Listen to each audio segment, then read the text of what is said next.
Bonjour, bienvenue dans cette nouvelle vidéo tutoriel. Aujourd'hui, on va résoudre l'exercice numéro 11. Ici, il s'agira pour nous de déterminer les couples max et les couples de démarrage, ainsi que les vitesses durant lesquelles ces couples surviennent.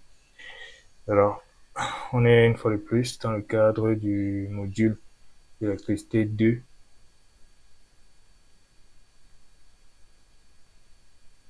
au sein de la faculté ULC Camp de Kinshasa. Et donc, c'est l'exercice, plus précisément l'exercice 11 qu'on va essayer de résoudre, l'exercice 11 tiré du polycope. Avant de commencer la résolution, je voudrais lire pour vous l'exercice. On parle ici d'un moteur à induction à 6 pôles de 3 triphasés, 460 volts, 60 Hz, disposant des paramètres suivants. Une résistance des bobines du stateur de 0,2 ohm, une résistance des bobines du rotor de 0,28 ohm, une réactance des bobines, une réactance de magnétisation de 33,9 ohm, une réactance des bobines du stateur de 1,055 ohm et une réactance des bobines ou de la bobine d'une des phases du rotor de 1,055 ohm également. Alors, ce moteur à induction est connecté à une alimentation triphasée 460 volts, 60 Hz. On nous demande de déterminer dans un premier temps le couple de démarrage, puis le couple de rupture, c'est-à-dire le couple max, et la vitesse à laquelle il se produit. Dans le couple max, c'est la vitesse max, la vitesse durant ce couple max. Donc, le moteur va entraîner une charge par la suite de 1,8 Nm. On nous demande de déterminer la vitesse à laquelle le moteur entraînera la charge. Alors, on va supposer qu'à proximité de cette vitesse, la vitesse synchrone, le couple du moteur est proportionnel au glissement. Ça nous facilite l'analyse. On va négliger les pertes par rotation. Alors, allons-y. Dans cet exercice, il est question pour nous d'utiliser, je vais remettre la caméra pour me rassurer que j'ai un bon visu et que vous apercevez bien ce que je fais. Voilà. Donc, il est question pour nous d'utiliser ce circuit équivalent. Non pas celui de Thévenin, non pas celui recommandé par IEEE, mais celui-ci. Donc, ce modèle approximatif va déplacer la résistance et la réactance des bobines du stator à ce niveau. Et donc, souvenons-nous qu'à l'origine, ces éléments et ces composants-ci sont censés être à ce niveau-ci. Ces deux composants, c'est-à-dire la résistance de la bobine du stator et la réactance de la bobine du stator, ils sont censés être à ce niveau-ci, ces composants-là.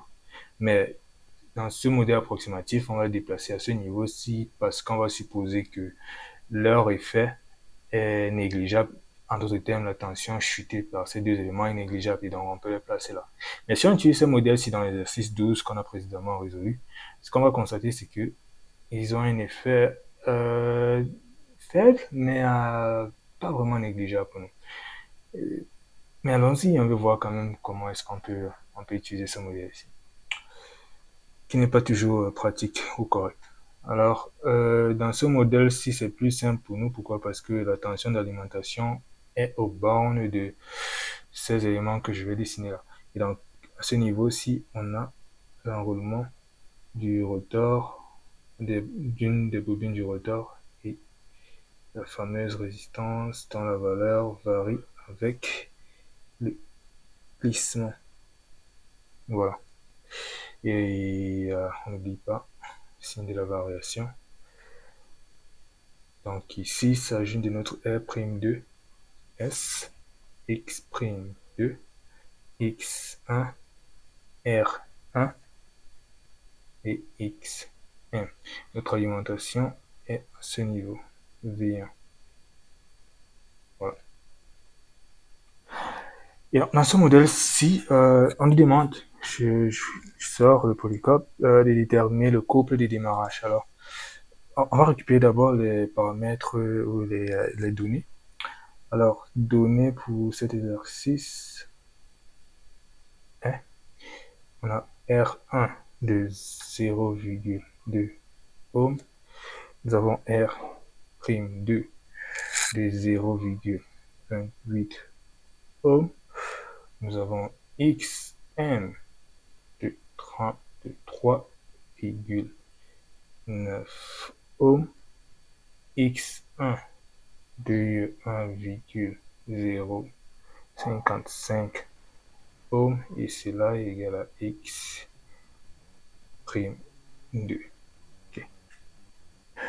Alors, on va raccorder l'alimentation, on va raccorder ceci à un réseau triphasé de 460 volts et 60 Hz.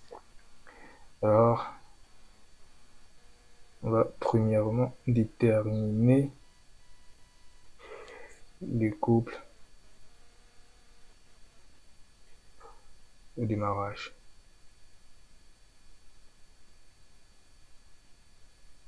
Alors, on va pas oublier, je ramène la caméra. Je finis avec, c'est ça. On va pas oublier que le couple mécanique, ok,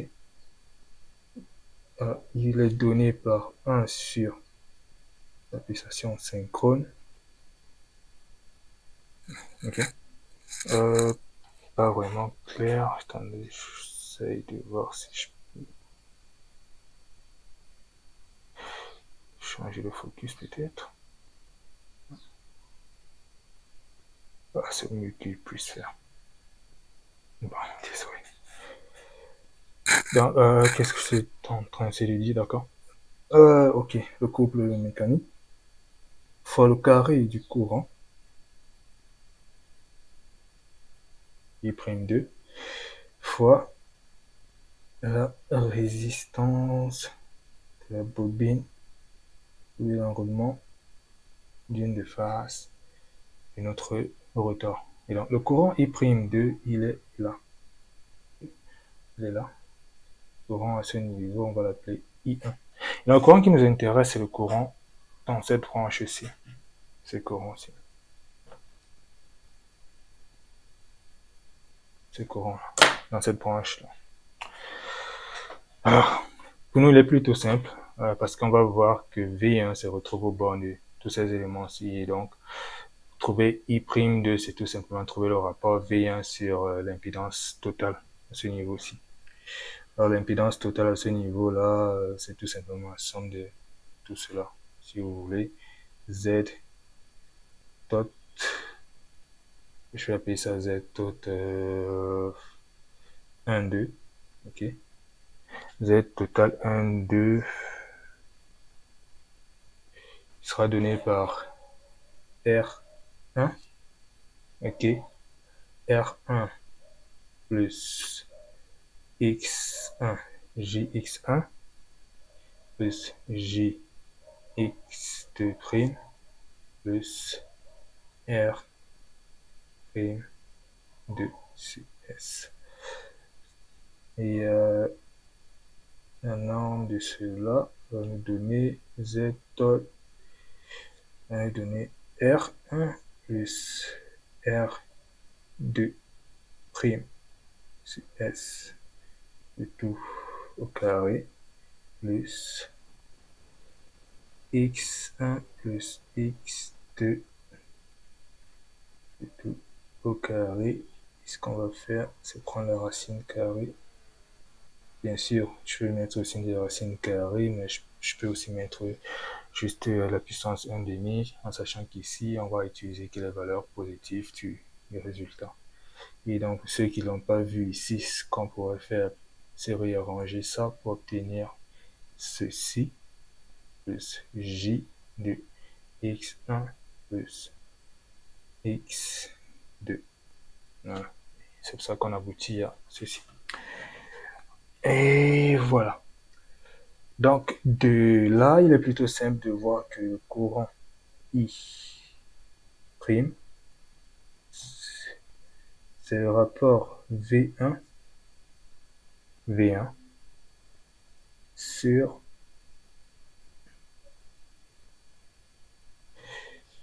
ceci, cette relation-là. R1 plus R1 2 S carré plus X1 plus X2 au carré la puissance 1 demi. Alors, ce qui nous intéresse bien évidemment dans notre relation à nous, c'est le carré de ce courant-là. Le carré de ce courant sera, on se rappelle bien, dans l'exercice 12, on a Vt venant, ici on a plutôt V1, et à la place de R1, on a des RT venant, à la place de X1, on a XT venant, ici on a R1 et X1. Dans V1 carré, à la place de Vt venant carré, sur le carré de la racine carrée va éliminer la racine carrée. 2 sur S carré, c'est visible? Ah ouais, ok. Plus X1 plus X2 simplement élevé au carré. Voilà. On a tous ces éléments. Voilà. On se rappelle bien que le glissement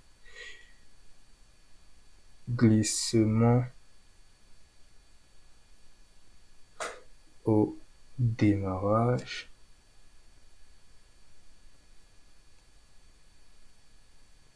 est unité.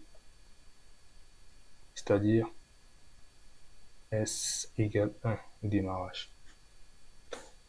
Le glissement au démarrage est unité. Donc S, le paramètre S égale 1.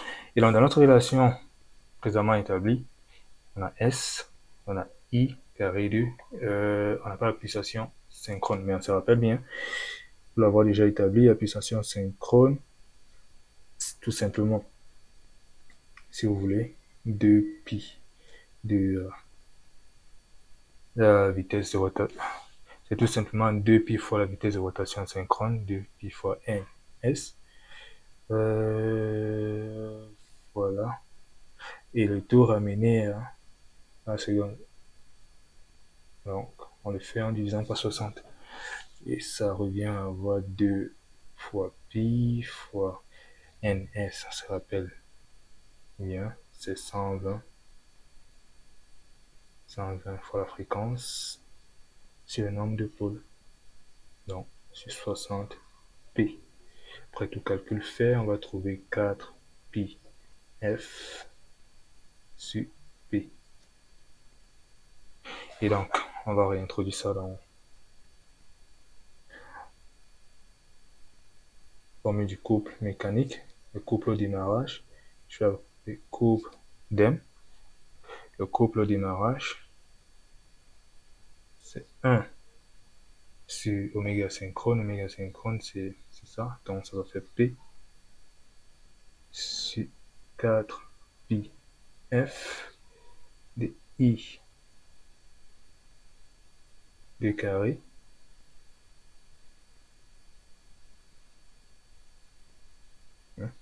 fois R près 2. Ça rappelle que S égale 1. Voilà. Alors, précédent, l'application numérique, aux applications numériques, déjà dans un premier temps, pour I prime carré, I2 prime carré. Alors, V1, c'est un réseau 460 volts. V1 est 460, qu'on va élever au carré, sur R1. R1 est donné à 0,2 ohm. R2 sur S égale à 1, pas besoin de mettre ça. R2 0,28 ohm, on va élever au carré, plus X1 aura une valeur de 1,055 plus 1,055 également x' 2. On va une fois plus élever cette somme au carré. Et donc, on va se tourner vers Monsieur Calculette, déterminer la valeur. J'aurais bien aimé avoir une calculatrice dans la tête et faire tout cela à vue d'œil, mais voilà, c'est pas moi. Je fais comme Monsieur Tout le Monde, j'utilise une calculatrice. 0,55. J'espère que je ne commets pas d'erreur. Voilà. Donc, je vérifie. On a 460 carrés divisé par la somme des carrés. La somme des sommes élevées au carré. Première somme au carré, plus la seconde somme au carré. Et le tout dans une parenthèse. Alors, qu'est-ce qu'on a comme courant? On a une valeur de courant du carré de courant d'environ 45 189, encore avec trois chiffres après la virgule, 536. Donc, environ cela. Ça, c'est 8. Je me rends compte qu'à l'écran, c'est pas bien clair. 536 ampères carré. Et donc, ça, c'est ce qu'on a pour I2 carré. Voilà. On va utiliser cela dans la formule du couple de démarrage.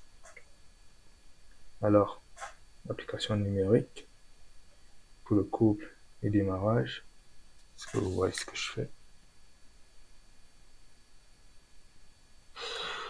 Qu'est-ce qu'on aura? Ok. Désolé. Nombre de pôles. Est-ce qu'on a déterminé le nombre de pôles? Mais le nombre de pôles nous est donné pour cet exercice. Si je ne me trompe pas, je vais rapidement jeter un coup d'œil. 6 pôles. Donc, c'est une machine à 6 pôles. Voilà. Donc, 6 pôles. Donc, nous avons 6 pôles sur 4 pf. Bien ça. 4 pf, ouais, c'est bien ça. 6 pôles sur 4 pf. Sur 4 pi fois 60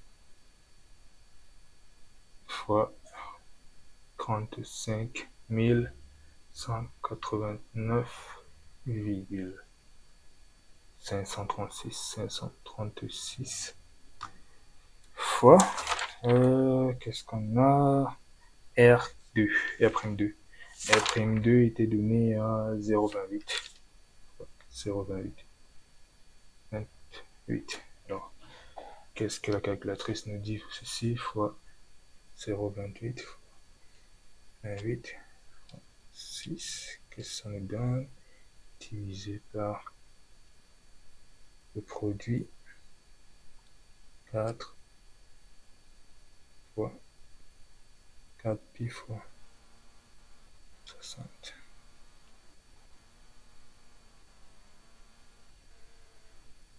Ok. Donc, si aucune erreur n'a été commise lors du calcul, cela nous donne 100,680 Alors, à 3 chiffres après la virgule, nous avons environ 690 Newton mètres. Donc, nous avons environ 101 Newton mètres de couple développé au démarrage. Ok, super. Alors, ça c'est la première question. La seconde question va me demander de déterminer le couple. Déterminons le couple max ainsi que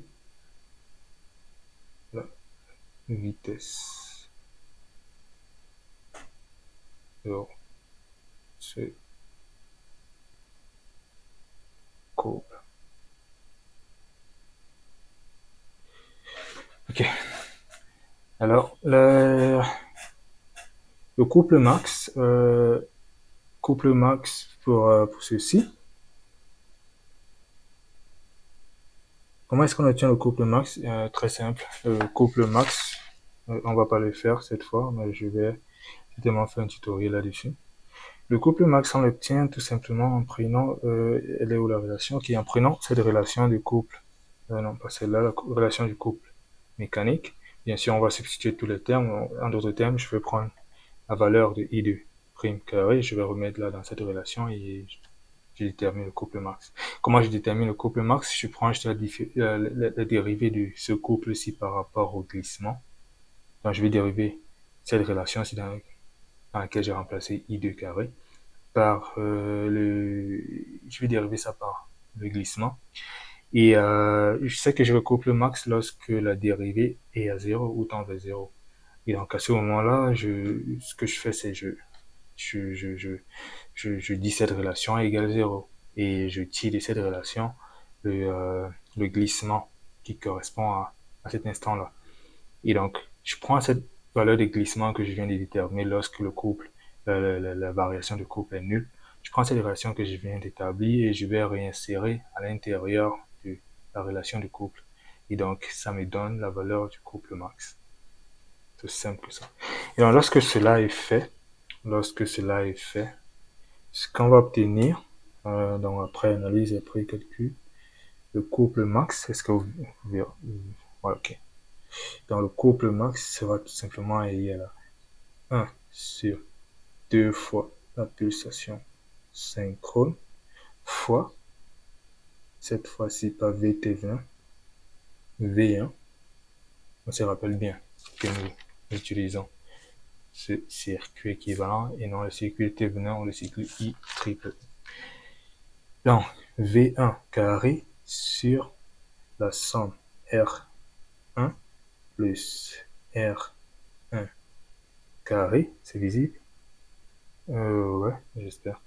R1 carré plus Rx1 plus x prime 2 évidemment élevé au carré. Et on va pas oublier de prendre la racine carrée de cette somme-ci. Voilà. C'est visible pour vous? Ok.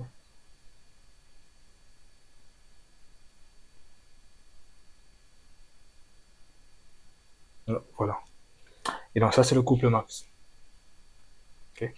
C'est le couple max. Et ce que je vais faire, c'est déposer là également la valeur du glissement lorsqu'on obtient le couple max. Dans le glissement au couple maximum,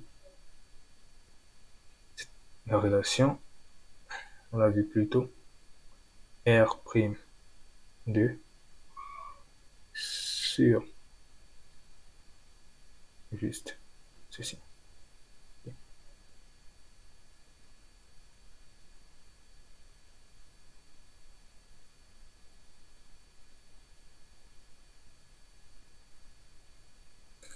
Voilà. J'espère. Désolé pour la position de ceci. J'ai une seule habitude quand je crée. Et donc, qu'est-ce qu'on peut faire? Je te mets repositionner. Alors, déterminons ce couple max. Pourquoi déterminer le glissement? Vous allez voir. Bon, déjà, peut-être le mettre déjà là. Il est important pour nous de déterminer le glissement parce qu'on nous demande de déterminer la vitesse. Et pour déterminer la vitesse mécanique, un glissement donné par 1 moins ce glissement-là, fois la vitesse synchrone. Donc, pour déterminer la vitesse à une valeur de glissement donnée, c'est cette relation-ci qu'on va utiliser. Et donc, lorsqu'on a un couple max, à la place de S, qu'on va remplacer, c'est S max, X du couple max.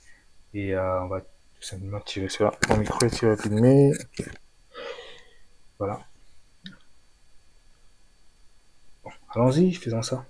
Pour ce qui est du couple max, nous avons tout ce qu'il faut. Donc, allons tout simplement déterminer le couple max. Alors, couple max, regardons un peu qu'est-ce qu'on a fait précédemment. Est-ce qu'on pourrait pas...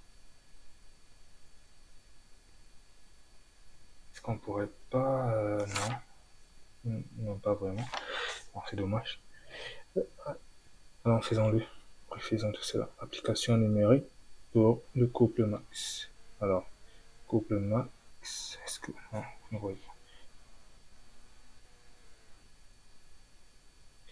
Alors, 1 sur 2 fois oméga synchrone carré. On a déjà établi une relation pour oméga synchrone. C'est celle-ci. Donc, ça fait P sur 2 P sur 2 fois 4 pi F. J'aurais pu mettre 8 pi F, mais fois V carré. V carré. Bien sûr, c'est pas encore l'application numérique.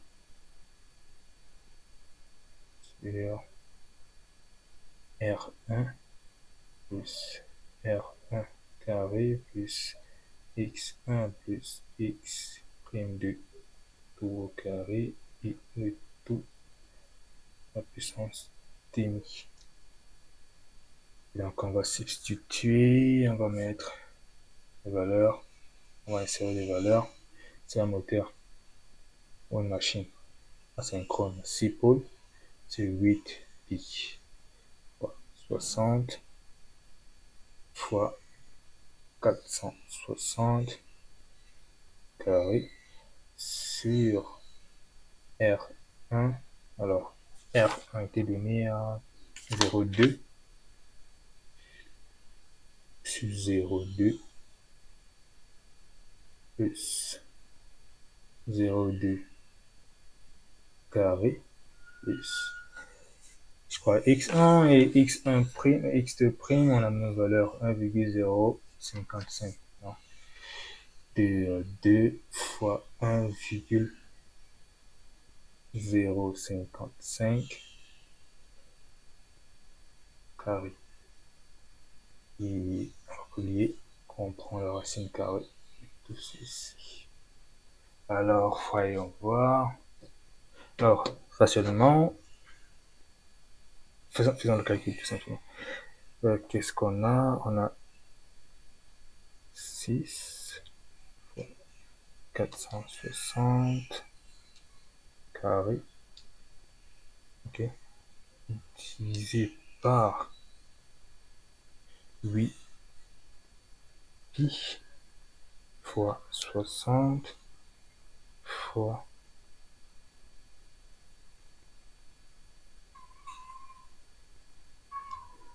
0,2. Non. Ouais. Plus, ok. D'accord.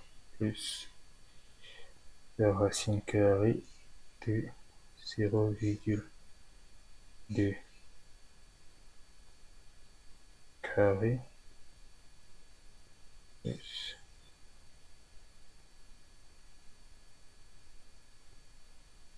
2 fois 1,055 tout au carré. Je ferme et j'imagine je ferme. Okay. Vérifions juste qu'on a les parenthèses où on doit les avoir.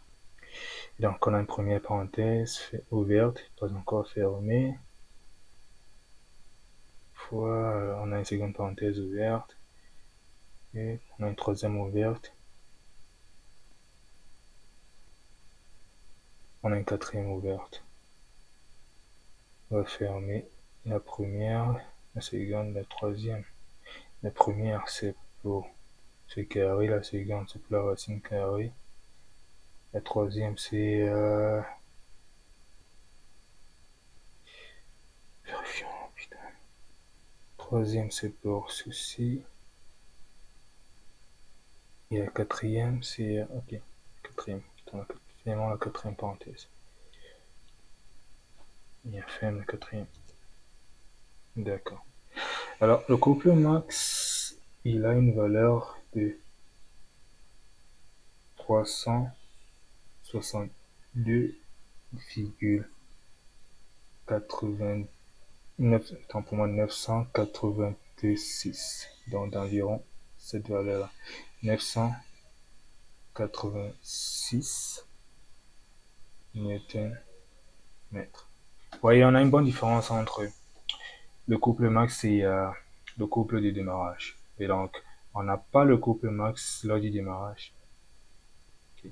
Déterminer à quel moment est-ce qu'on a ce couple max. Alors, à quel moment, c'est-à-dire à quelle valeur de vitesse est-ce qu'on obtient le couple max.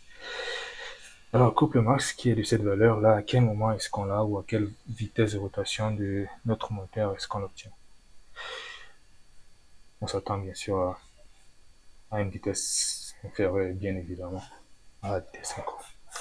Alors, déterminons pour cela le glissement. Le glissement lorsqu'on a ce couple max. Alors, le glissement,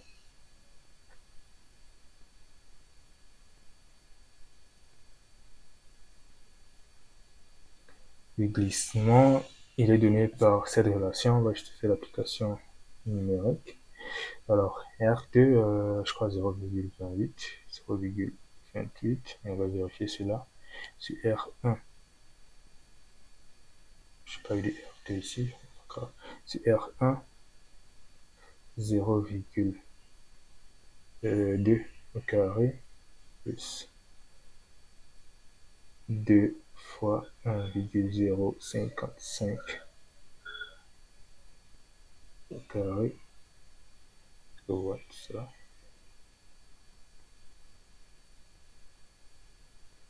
Et tout, on prend la racine carrée de tout ça. Ouais, c'est simple que ça. Alors, voyons voir.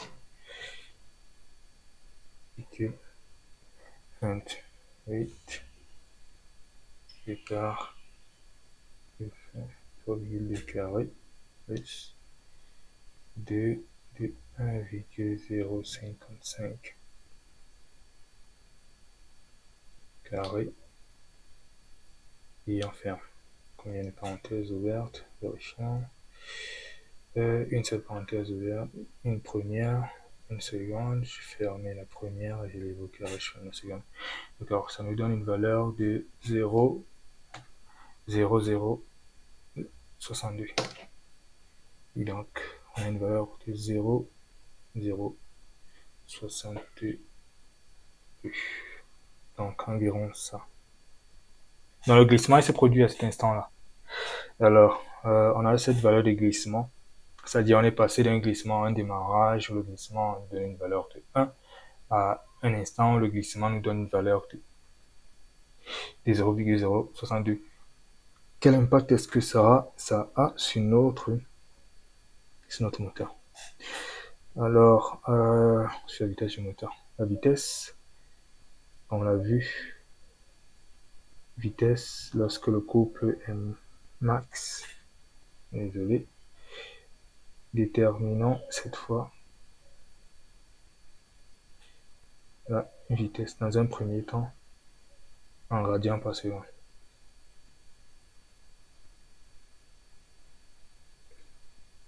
Dans la vitesse, lorsque le couple est maximum, donné par 1 moins S max fois extension synchrone. Donc 1 moins 0,62. Désolé. Alors c'est 1 moins 0,062 fois pulsation synchrone. La pulsation synchrone est donnée par, on a vu 4 pi f. 4 pi f 60 sur p.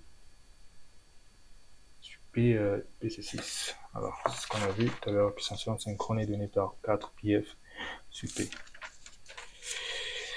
Voilà, côté application numérique. Et donc, qu'est-ce qu'on va faire? On va faire 1 moins notre réponse, 1 moins la réponse. Ça nous donne quoi? Ça nous donne cette valeur. Et on va multiplier par 4, pi,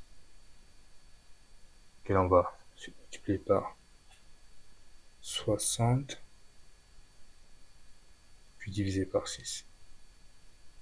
Et donc, on a une vitesse de rotation de 117,831 radians chaque seconde. Environ cela. Voilà. Donc, on a cela. Mais en termes de RPM, de tours par minute, ok, on va se rappeler, désolé, il est où? Qu'est-ce qu'on va faire? C'est multiplier par 60 et diviser par 2pi pour obtenir la vitesse en RPM. Et donc, ce qu'on va faire, c'est multiplier ce qu'on vient d'obtenir par 60. Donc, c'est 60 fois ceci, mégamax, sur 2pi. Je crois qu'on est dans le bon. Je vérifie juste avec ce que j'ai. 60 fois 2pi. Et 60 divisé par 2pi. Super. Alors, qu'est-ce que ça nous donne? 60 application numérique.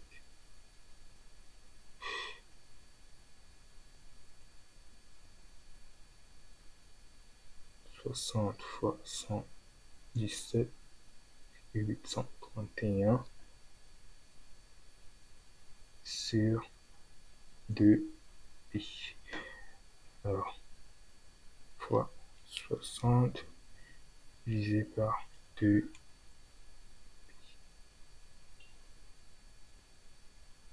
Nous avons une vitesse de 1125,202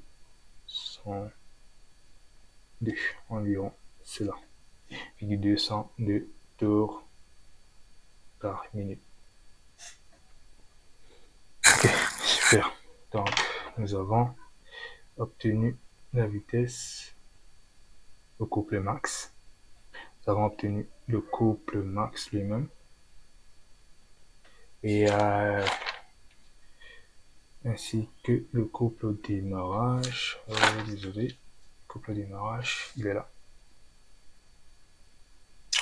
Voilà, 1 et 2, c'est fait. Maintenant, passons à la dernière question. Alors, la dernière question nous demande de déterminer. La dernière question nous demande de déterminer la vitesse à laquelle notre moteur va entraîner une charge de, je vérifie cela, une charge de 1,8 Nm.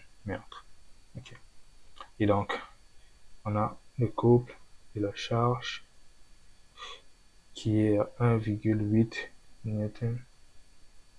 1,8.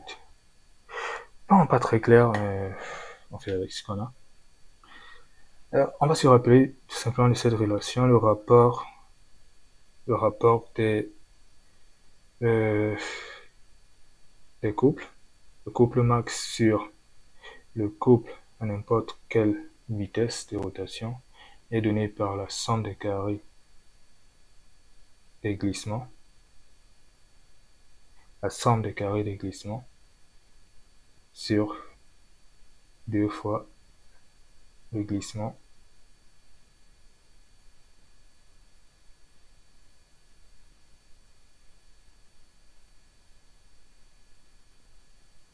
max.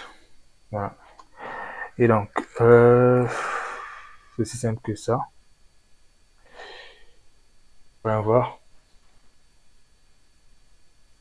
Ce qu'on veut tirer, ce qu'on veut bien évidemment déterminer, c'est ce mec-ci. Et donc, ce qu'on va faire, c'est tirer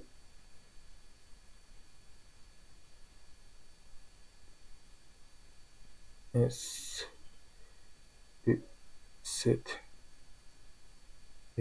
relation.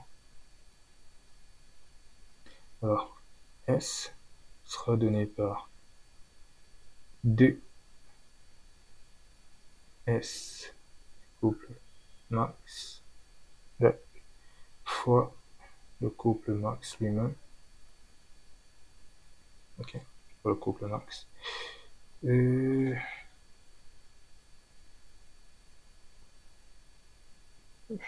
je crois que j'ai commis une erreur là. Attendez, je vérifie, je crois, j'ai oublié de mettre S là. Ouais, mais je vais vérifier cela rapidement, mais je suis convaincu que je l'ai forcément oublié celui-là. Là, là, là, là. Ouais, c'était le cas. Sinon après, l'analyse de dimension ne tient pas. Alors j'avais oublié les S là. Au niveau de l'analyse des dimensions, ça tenait pas, absolument pas. Alors, ok, continuons. Alors ça donne ça, et j'oublie pas que j'ai S ici, bien sûr. Qu'est-ce que j'ai? Alors, on va pas se faire chier. On aura une équation quadratique. Alors, ce qu'on aura, c'est ceci. Max sur ça de 2 fois ceci, bien sûr, fois S. Voilà. S. Ah, désolé, les gars. C'est vraiment du n'importe quoi que je suis en train de faire. Alors, reprenons tout cela ici. Alors, on aura S carré plus 2 fois S couple max. Visible, ouais. Pas très visible, mais ce que je peux. Sur couple max, sur le couple, un instant. Plus, voilà. Et donc, ici, j'aurai moins ça. Fois S. Fois S. Plus, j'ai oublié quoi? Plus S couple max carré sera égal à 0. Voilà, c'est ce que je disais.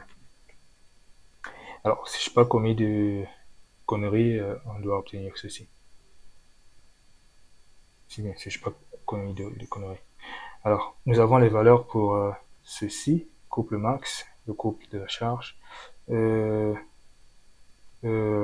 glissement, lorsqu'on a le couple max, nous l'avons déterminé dans la question précédente. Le glissement était de 0,062. 0,062. Ouais, je te égaler là. 0,062, mettons ça à côté. Voilà. Et donc, procédons à l'application numérique. Nous avons S carré plus. C'est fou que les mathématiques ne nous laissent pas jusqu'à la fin. Moins 2. Mais c'est ça l'ingénierie, c'est ça la science. 2 fois. On vient de voir celui-là. 0, 0. Je crois que j'ai besoin du repos. 62. 0,062 fois le couple max. On a déterminé il était 362. Il était de 362,986 sur le couple. La charge est de 1,8 plus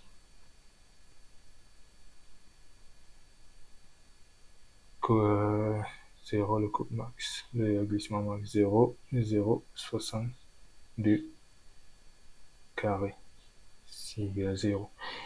Donc on a S carré moins, si on calcule 2 fois 0,062 fois 362,986 divisé par 1,8. Là, ça donne environ 25,006, 006, pas 007. Et le fameux S, désolé, je l'ai oublié. Je crois que je commence vraiment à fatiguer.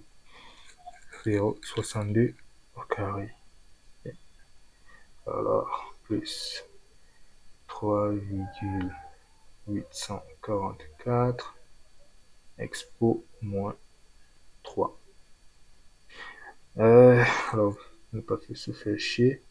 S sera égal à, rappelez la formule quadratique, moins B pour nous, c'est moins 25. Pour nous, B, c'est moins 25,006 plus ou moins la racine carrée de B carré.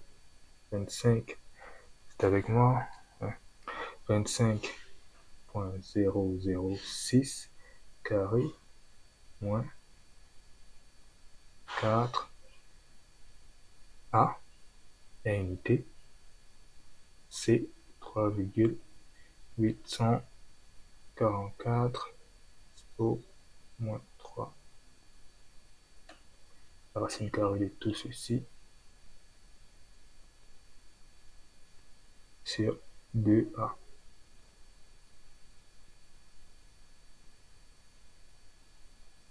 Sur 2A.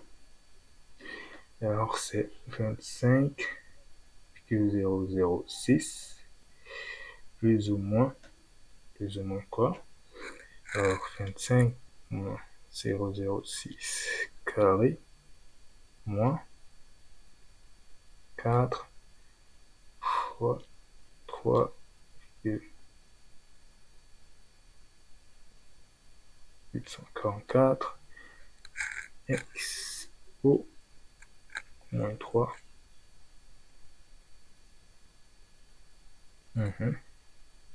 Racine carrée de tout cela, environ 25, évidemment,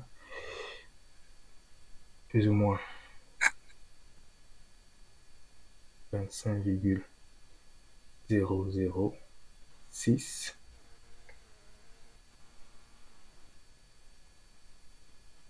sur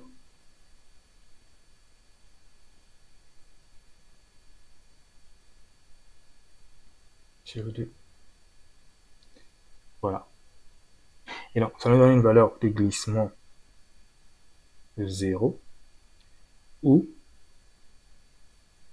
un glissement de 25,006. De glissement de, désolé, de 12,0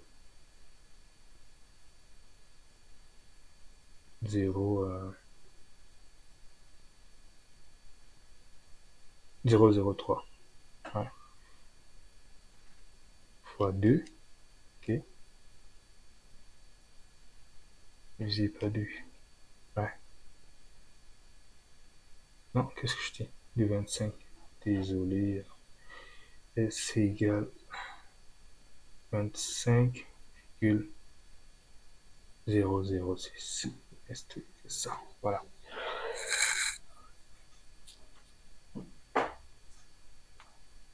Alors, soit on a ça, soit on a cela.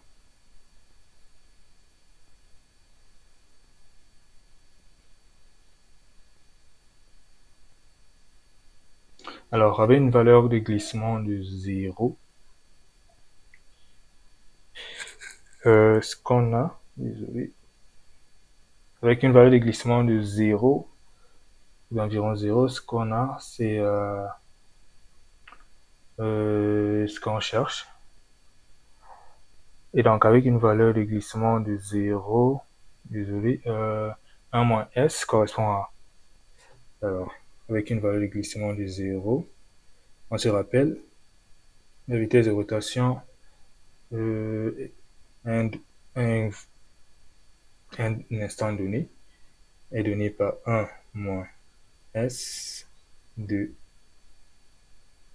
oméga synchrone.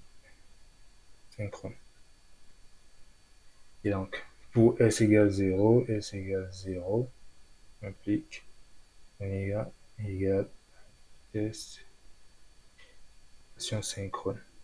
Alors, ce qui fait un sens, okay, parce que côté couple résistif, on n'a pratiquement rien. Regardez, la charge est à 1,8 Nm. Et donc, sans approximation, ici, on aurait trouvé une valeur, bien évidemment, avec glissement, mais ultra faible, très faible. Et donc, on aurait trouvé une valeur ici, pas de 25,006, 25,00 quelque chose, mais que ça ne tienne, on aurait trouvé une valeur très faible pour S1, et ce qui nous aurait donné un oméga 1, une valeur égale à la vitesse synchrone. Et donc, à ce moment-là, puisqu'il n'y a pratiquement aucune charge, le moteur part à la vitesse du champ. Et donc, voilà. Donc, approximativement, c'est là. On va approximativement cela. Désolé, je vois pas mon écran. Oh, vous ne voyez pas ce que je faisais. Alors, approximativement cela. Alors, on se rappelle, S égale 0 nous donne S égale 0 nous donne oméga égale à 1 fois oméga synchrone, et donc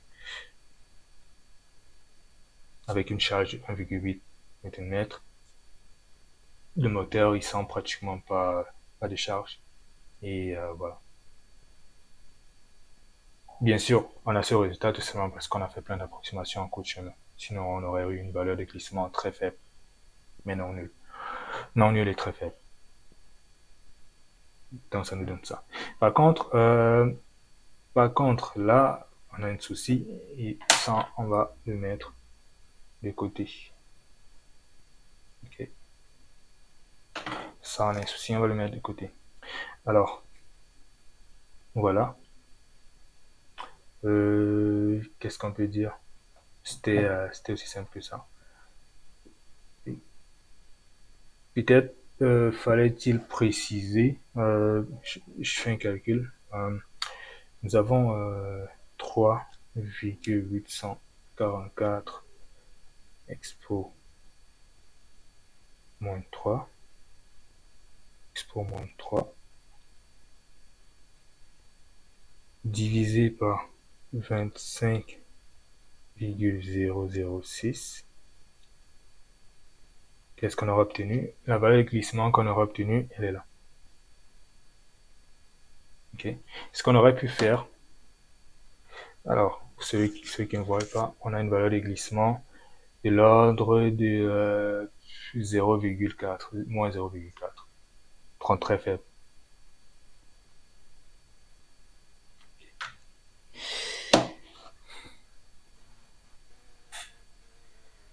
Alors, ce que je suis en train de dire, c'est déjà dans la question, on vous dit, vous allez supposer qu'à proximité de la vitesse synchrone, le couple du moteur est proportionnel au glissement.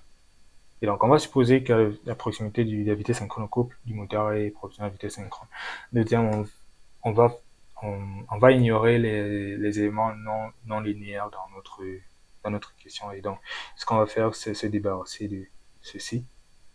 Okay. On va se débarrasser. On pourrait se débarrasser de ceci pour faire l'analyse rien qu'avec ceci. Et tirer, en fait, qu'on aurait ceci. Et ce qu'on va faire, c'est, si on fait la différence de ça, donc on va faire 1 moins ce qu'on vient d'obtenir, on trouve environ 1. Ok, 0,999. Donc approximativement 1, vu que nous on travaille en général à 3 chiffres après la virgule. Ok, on retrouve 1. Vu que je travaille depuis le départ avec 3 chiffres après la virgule, donc je trouve une valeur de unité. Et donc j'aurais pu m'arrêter là et pas faire tous les calculs que j'ai fait là pour aboutir à cette conclusion-ci. Et donc, on a la vitesse synchrone. Et la vitesse synchrone, pour nous, c'est quoi? Pour ce montage, on a un moteur, on va se rappeler, on a un moteur à 6 pôles. Donc, on aurait eu 120 F 120 fois 60 sur 60, c'est la fréquence du réseau, sur P, c'est un moteur à 6 pôles, ou une machine asynchrone à 6 pôles, qu'on allait multiplier par 60 pour trouver un tour par minute, et diviser par 2 pi. Alors, qu'est-ce qu'on aurait obtenu? 120 fois 60 carré divisé par 6. On aura obtenu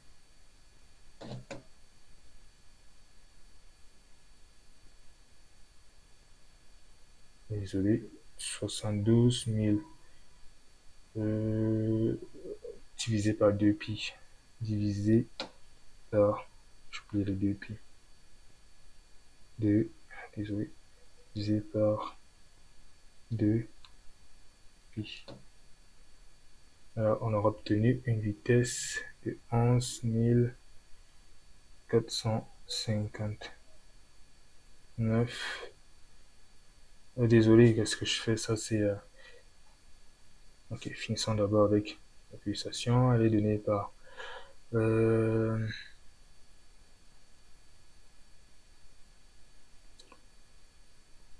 C'est pas la pulsation qui m'intéresse. C'est la vitesse de rotation. Bon, finissons déjà avec la pulsation elle-même.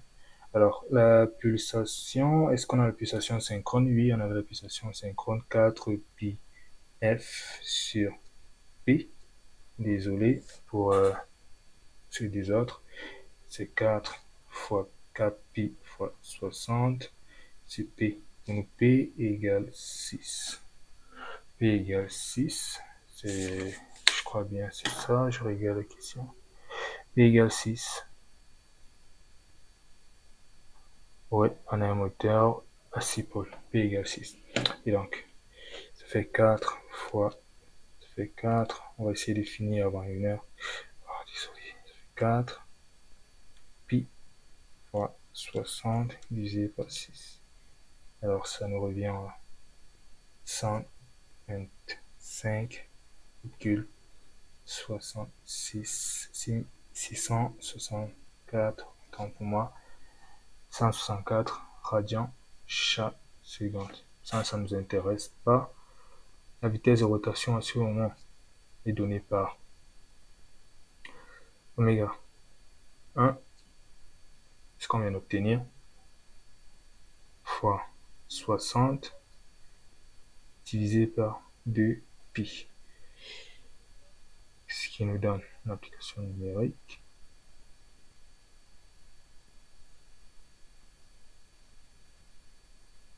Et 125,664 radians chaque seconde, qu'on va convertir en minutes, 60 divisé par 2 pi. Alors, c'est pas différent de ce qu'on a fait là, mais fois 60 divisé par 2 pi.